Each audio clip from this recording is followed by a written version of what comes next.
जब हमारे पे गुजरांवाला का केस हुआ था तो अचानक कोई बंदा नमूदार हो गया था जिसने निकल के बोला था कि मैंने आलिया और सनम और इन 2-4 औरतों के कहने पे ये सब किया। वो भारी मार्जिन फॉर्म 47 पे बना होगा ना, फॉर्म 45 पे नहीं बना होगा। मैं आपसे ये बात कर रही हूँ कि जब आप बार बार किसी को टारगेट करेंगे तो किसी बार आपको जवाब भी मिलेगा।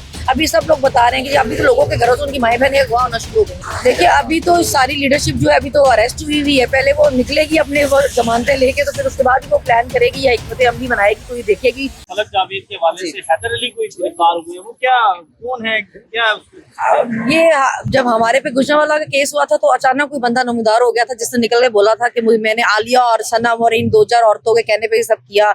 और मैं मतलब उनकी वीडियोस देख के भी मैं चला गया जी, इंस्टिगेट हो गए। तो जब इन्होंने किसी को किसी पे टारगेट करना होता है, ये कहीं ना कहीं से कोई बंदा बरामद करके ले आते हैं जिसको अचानक याद आ जाता है कि जी मैंने इनके कहने पे ये सब कुछ किया। तो ये हमारे साथ फलक जावेद को गिरफ्तार करने की तैयारियां हो रही हैं, तो क्या किस तरह मतलब उसको बचा पाएंगे आप? मसला ये है कि वो तो मुझे नहीं पता उसका क्या है क्या नहीं, वो देख लेते हैं। अभी हम कोर्ट में करने लगे हैं कि आप बताएं और किस किस केसेस में और ऐसे अचानक आप गवाह निकाल के लेकर आएंगे कि अभी आपका क्या भरोसा, कल को आप कहते हैं फलक ने ये भी किया और फलक ने वो भी किया। फलक सारा कुछ ही कर रही है, पूरा पाकिस्तान ही चला रही है।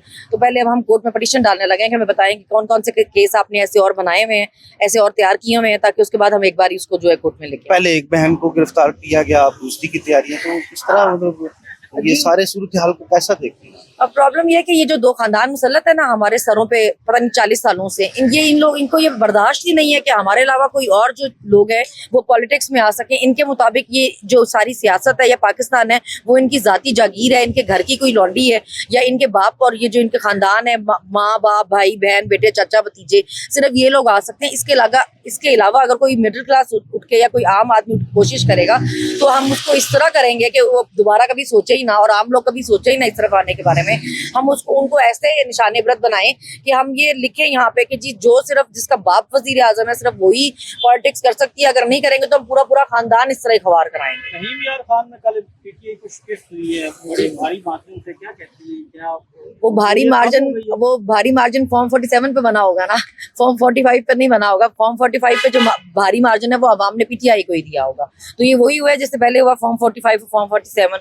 अभी फिलहाल जो चल रहा है यहाँ पे, लोग तो घरों से निकलते हैं, वोट भी देते हैं, मगर जो पहले से फॉर्म तैयार हुए हैं उनको शर्म आनी चाहिए। लोगों के मैंडेट पे आप इस तरह डाका डालते हैं, लोगों का हक छीनते हैं, फिर आप कहते हैं नफरतें बढ़ रही हैं। तो इस तरह मोहब्बतें तो नहीं बढ़ने लगी। गंडापुर ने उन सहाफियों के नाम ले लिए हैं जिनके हवाले से बार बार मुतालबा किया जा रहा है। आप समझते हैं कि वो सहाफी जो हैं वो जानिबदार हैं जिन पर गंडापुर साहब इल्जाम लगा रहे हैं?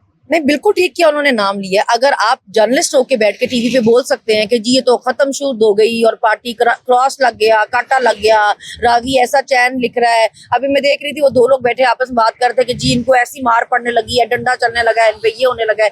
तो जब आप जर्नलिस्ट होते हुए ऐसी बातें छोड़ सकते हैं, ऐसी शुल्लियां छोड़ सकते हैं, तो फिर जब आपका नाम लिया जाएगा, आप पे बात की जाएगी, तो फिर अपनी बारी भी हौसला रखें। क्या एक वज़ीर-ए-आला को ऐसी बातें करना चाहिए देता? जब आप किसी के देखिए, हर किसी को आपको किसी की फीलिंग का एहतराम करना चाहिए। जब आप हमारे लीडर पे बातें करेंगे, आप उसको बोलेंगे कि जी खत्म शुद्ध था तो ऐसे था, आप जज तो नहीं लगी हुई या आपको बंदे का गिनने के लिए तो नहीं बिठाया अब हमने ना, आपका काम ये तो नहीं है बंदे गिने।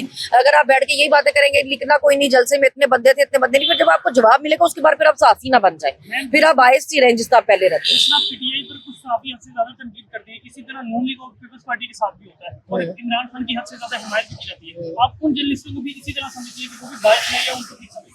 देखिए, वो अपनी हर बंदे की एक जाती ओपिनियन भी ना, लेकिन अगर मैं उस पर उसको क्रिटिसाइज करना शुरू कर दूं कि भी आप क्योंकि हमें नून लीग को सपोर्ट करते हैं तो इसलिए आप ठीक नहीं है, या पीपल्स आप पीटीआई को सपोर्ट करते हैं इसलिए ठीक है। मैं आपसे ये बात कर रही हूँ कि जब आप बार बार किसी को टारगेट करेंगे तो किसी बार आपको जवाब भी मिलेगा। फिर आप जवाब सुनने के लिए भी तैयार है ना, फिर आप उसका भी हौसला रखें। मैं तो कह रही हूँ अभी सबकी अपनी राय, आप किसी को भी कुछ ना कहें, लेकिन फिर अगर कहा जाए तो फिर उसके मुताबिक आप फिर अपनी बातें भी याद रखें, फिर आप मौके पे आप जर्नलिस्ट ना बन जाए। खान साहब ने भी कहा कि अली अमीन गंडापुर साहब जो है वो जोशे खिताबत में कुछ ज्यादा ही बोल गए। ज्यादा देखिए, वो खान साहब का ओपिनियन है ना, हम एहतराम करते हैं उसका। खान साहब तो हमेशा आपको पता है हर चीज में लिहाज करते हैं। खान साहब पे तो हमेशा पर्सनल अटैक हुआ, उनकी फैमिली पे अटैक हुआ, उन्होंने जवाब में कभी इस तरह लोगों पे ऐसे अटैक नहीं किया हुआ, ना लोगों की खवातीन पे, ना उनके मजहब पे, ना कभी जातियात पे खेले हैं। वो इस तरह की चीजें नहीं करते हैं। लेकिन हर बंदा सेम नहीं होता और आप हर बंदे को एक कैटेगरी में रख भी नहीं सकते ना, कि आप बोले हर किसी की नेचर डिफरेंट है, घर में बहन भाई भी एक जैसे नहीं होते। तो अली अमीन साहब अगर कह गए तो बस पैकेज आ रहा है आज, उसको आप कैसे देखते हैं? देखिए जी, जो आपके जायज वोट्स हैं उनसे अगर जो भी कुछ आ रहा है ठीक है। अगर आप लोगों को खरीद के डरा धमका के उनके घर वालों को उठा के अगर जबरदस्ती कुछ करने की कोशिश करें तो शर्म करनी चाहिए। पीटीआई तो हुकूमत को ही इलीगल मानती है, तो फिर जायज वोट कैसे होगा?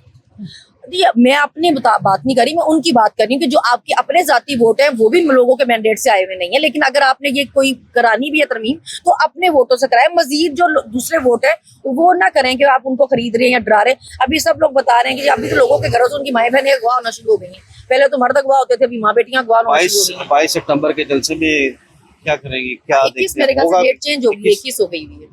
वो कैसे कर पाएंगे, क्या उसमें देखते हैं क्या लाया हिकमत अमली क्या होगी? देखिए, अभी तो सारी लीडरशिप जो है अभी तो अरेस्ट हुई हुई है। पहले वो निकलेगी अपने वो जमानतें लेके, तो फिर उसके बाद ही वो प्लान करेगी या हिकमत अमली बनाएगी, कोई देखेगी। उससे पहले तो अभी मैं क्या कह सकती हूँ कि क्या होगा क्या नहीं होगा। Thank you.